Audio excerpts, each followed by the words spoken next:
பாசிசத்திற்கு எதிரான நவீன முழக்கமான ஜெய்பீம் அல்லாஹ் அக்பரை கூறிக்கொண்டு எனது உரையை நான் ஆரம்பிக்கின்றேன். பழைய கால எம்ஜிஆர் படங்களில் நீங்கள் ஒரு வழக்கமாக சில காட்சிகள் வரும். எம்ஜிஆர் மாறுவேடமிட்டு வருவார். சாதாரணமாக வருகின்ற பொழுது எம்ஜிஆர் சில விஷயங்களை கண்டுபிடிப்பதற்காக இங்கு ஒரு மறு வைத்துக் கொண்டு சில டோப்பாக்களை அணிந்து கொண்டு வருவார். அதுதான் மாறுவேடம். அதை போன்ற ஒரு குடியுரிமை திருத்த சட்டத்தினுடைய புதிய மாறுவேடம் தான் இப்பொழுது கொண்டு வந்திருக்கூடிய எஸ்ஐஆர். நீங்கள் எந்த மாறுவேடத்தில் வந்தாலும் உங்களை அடையாளம் கொண்டு கொடுக்கக்கூடிய அறிவு இந்த தமிழ் சமுதாயத்திற்கு உண்டு. அதை நாங்கள் தொடர்ந்து அடையாளப்படுத்தி அம்பலப்படுத்தி தெருக்களில் எதிர்த்துக் கொண்டேதான் இருப்போம்.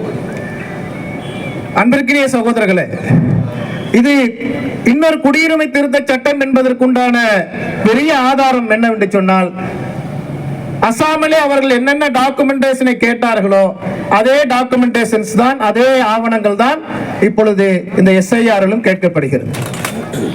வேறு இதை நிரூபிக்க வேற வேலைகள் எல்லாம் ஒன்று தேவையில்லை.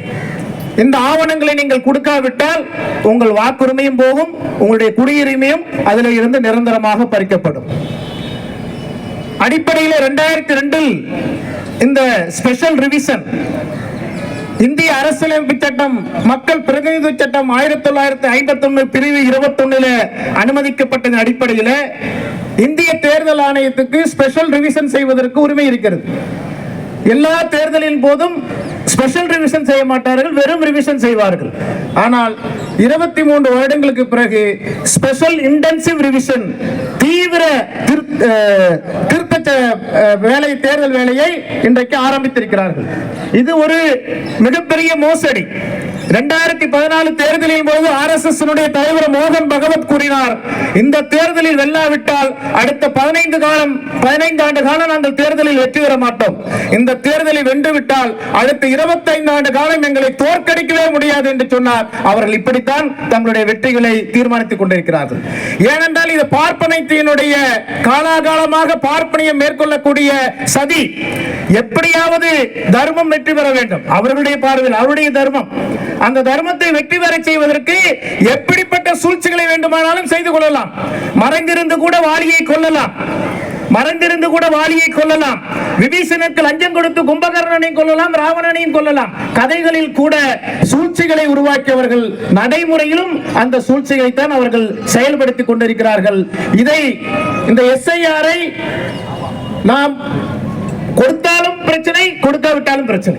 இங்க தோழர்கள் நாம் புறக்கணிக்க வேண்டும் என்று சொல்கிறார்கள். அப்படி புறக்கணித்தாலும் பிரச்சனை தான். இங்கு நம்ம தோழர் செல்வன் அவர்கள் சொல்கிறார்கள், நான் ஓட்டு போடவே இல்லை, எனக்கெல்லாம் எப்படி வாக்குறுதி இருக்கும்? எனக்கு வாக்குரிமை கிடைத்த காலகட்டத்திலிருந்து நான் ஓட்டு போட்டுக் கொண்டிருக்கிறேன். 2002 வாக்காளர் பட்டியலில் என்னுடைய பெயரே இல்லை, என்னுடைய பெயரே இல்லை. ஆகாமல் இருக்கலாம். வாக்கு போட்டவர்களுக்கு இங்கு வாக்குரிமை இல்லாத பரிதாபகரமான சூழல் தான் இருந்து கொண்டிருக்கிறது. ஆகவே இதை நாம் தீவிரமாக எதிர்க்க வேண்டும். நாம் எதிர்ப்பதை விட இந்த நாட்டிலே பலம் பொருந்திய கட்சிகளாக இருக்கக்கூடியவர் தான் அதை அதிகமாக எதிர்க்க வேண்டும். குறிப்பாக திராவிட முன்னேற்ற கழகம் அதை மெலிதாக எதிர்க்காமல் தீவிரமாக எதிர்க்க வேண்டும். RSS பாஜகவினுடைய கொள்கைகளை, அதனுடைய செயல்பாடுகளை மென்மையாக எதிர்க்கின்ற பொழுது அதை குறித்து அவர்கள் கவலைப்படுவதில்லை. நாம் அடிக்கக்கூடிய அடி பெரியாரின் தடியில் ஓங்கி அடித்ததை போல அவர்கள் மண்டையில் அடிக்காவிட்டால் அவர்கள் ஒதுங்கவே மாட்டார்கள்.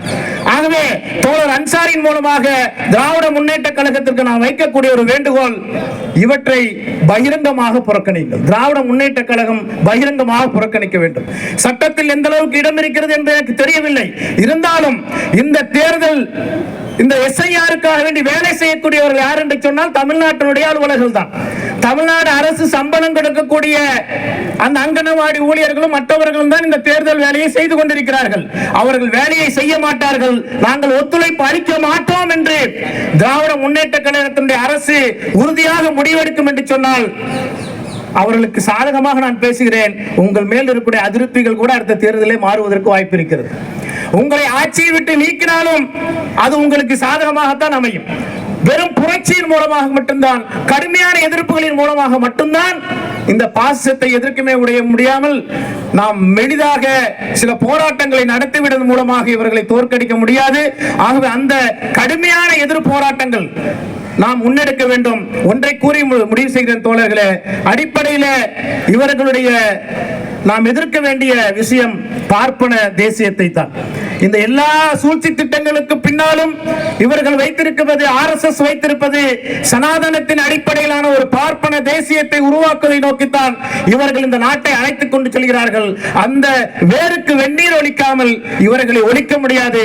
அந்த பார்ப்பன தேசியத்திற்கு எதிரான ஒரு கடுமையான அரசியலை தொடர்ந்து நாம் முன்னெடுக்க வேண்டும்.